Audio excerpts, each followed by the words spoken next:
જો થાય તો ગરીબ માણસોને એક ટેકો મળી જાય. ગરીબ માટે જ છે ને. કાંઈ દાખલા તરીકે 22 એના 30% લે, 30% આપણે કામે રાખીએ છીએ. પરંતુ આ હવે આ નાના માણસો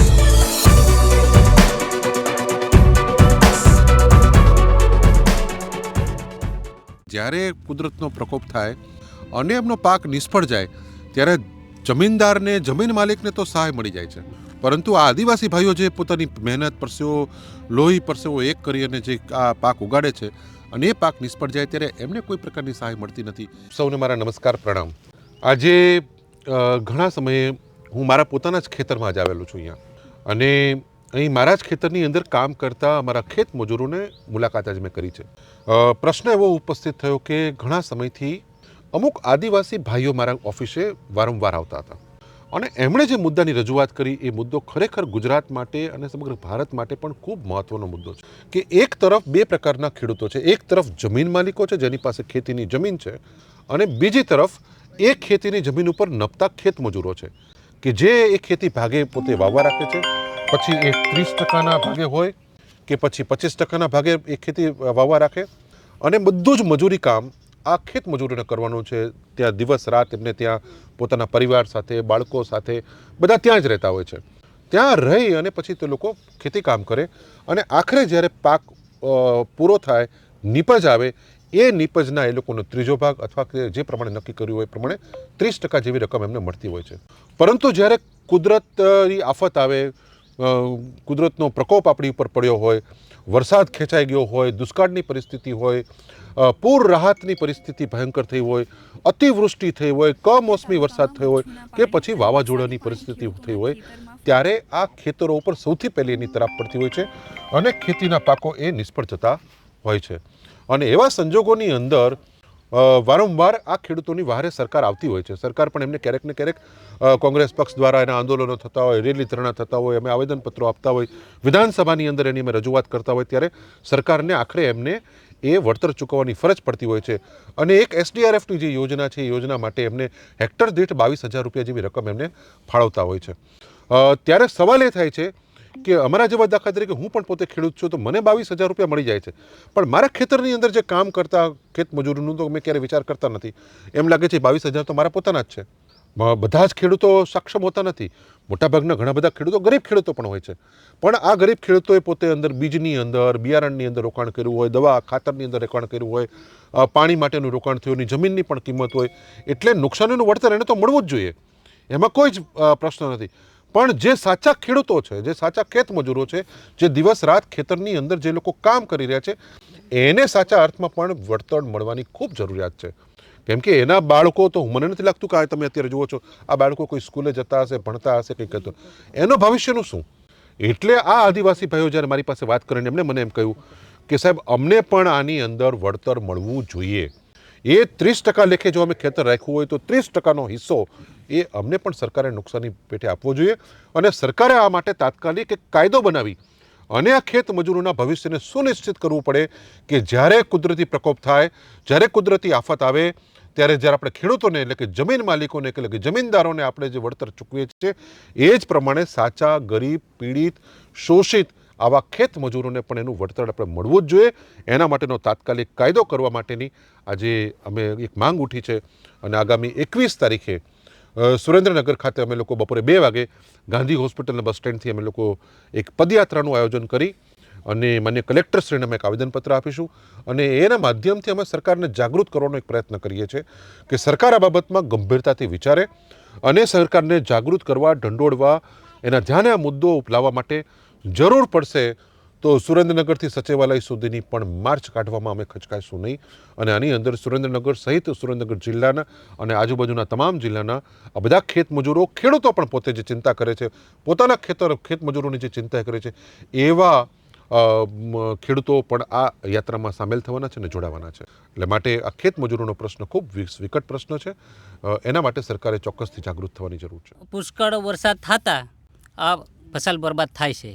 બરબાદ થાય કરીને સરકાર બધા ખેડૂત લોકોનો આપી દે છે, તો એને તે વળતર મળી જાય છે. પણ અમારે આદિવાસી પરિવાર કંઈ સેંકડો લોકોનો નથી મળતું. એટલે સરકારથી અમારે એ માંગ છે કે અમારે 30% સહાય મળવું જોઈએ. कुंडलवासा गांव है और तालुका उदयगढ़ है, तहसील जबट है, अलीराजपुर जिला है। मेरा नाम है आदिवासी परिवार मजूर संगठन से जगन वसुनिया बोलूँ छूँ। એટલે અમારે આ સહાયતા જે ખેડૂતને મળી એ બાબતમાં અમારી વાત કરવાની થાય છે.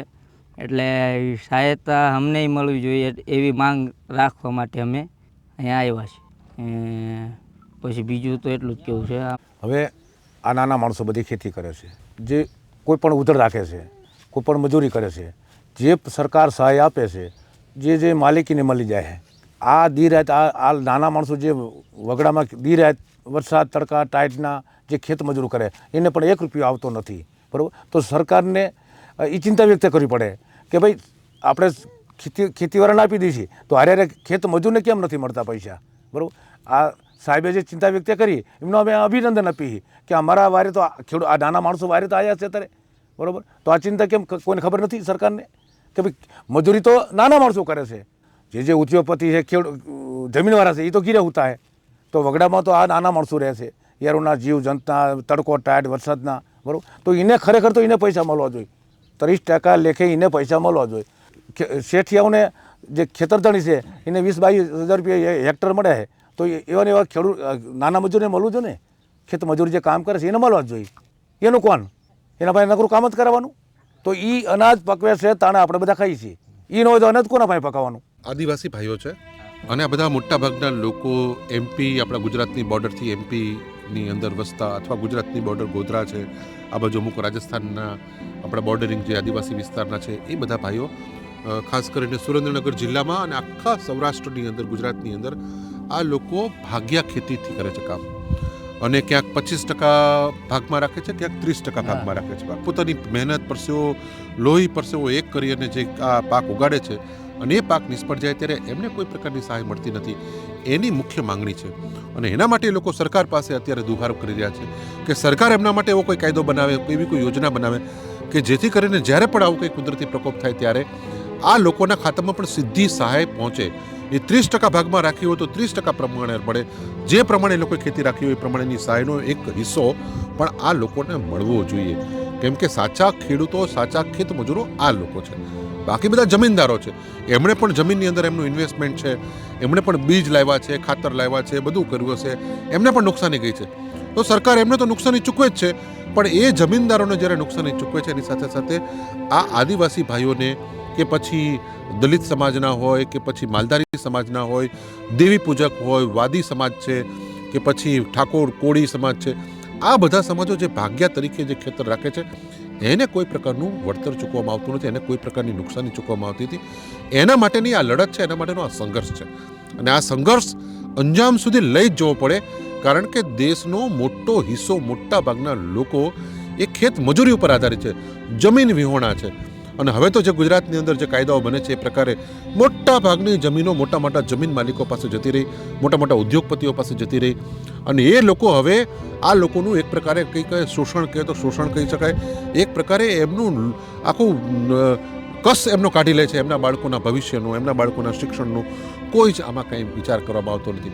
બીજી તરફ સરકારે હમણાં નરેગા ઉપર પણ કુઠારાઘાત કર્યો છે કે જે એમને પોતાના વિસ્તારની અંદર, પોતાના ગામની 5 કિલોમીટરની ત્રિજ્યામાં પણ મજૂરી કામ જોતું હોય તો એમને મજૂરી કામ મળી જતું હતું. એ મજૂરી કામ જે હતો કાયદો, જેને મનરેગા તરીકે ઓળખતા હતા, એ પણ સરકારે નષ્ટ કર્યો. એની અંદર પણ અલગ પ્રકારના એવા પ્રાવધાનો કરવામાં આવ્યા જેના કારણે આ લોકોને હવે ક્યારેય રોજગારી મળવાની નથી. માત્ર ને માત્ર આ લોકોની આજીવિકાનું એક જ સાધન છે અને એ સાધન છે આ ખેતરોની અંદર એ મજૂરી કામ કરવું અને એ મજૂરી કામની અંદરથી એમના પરિવારનું ભરણ પોષણ મળવું. જે અવસ્થાની અંદર 12 માસ આ લોકો ટાટ તડકાની અંદર રહે છે એ તમે આપણે બધા જોઈ શકીએ છીએ અને આખા ગુજરાતને ખ્યાલ છે, બધા લોકોને ખ્યાલ છે.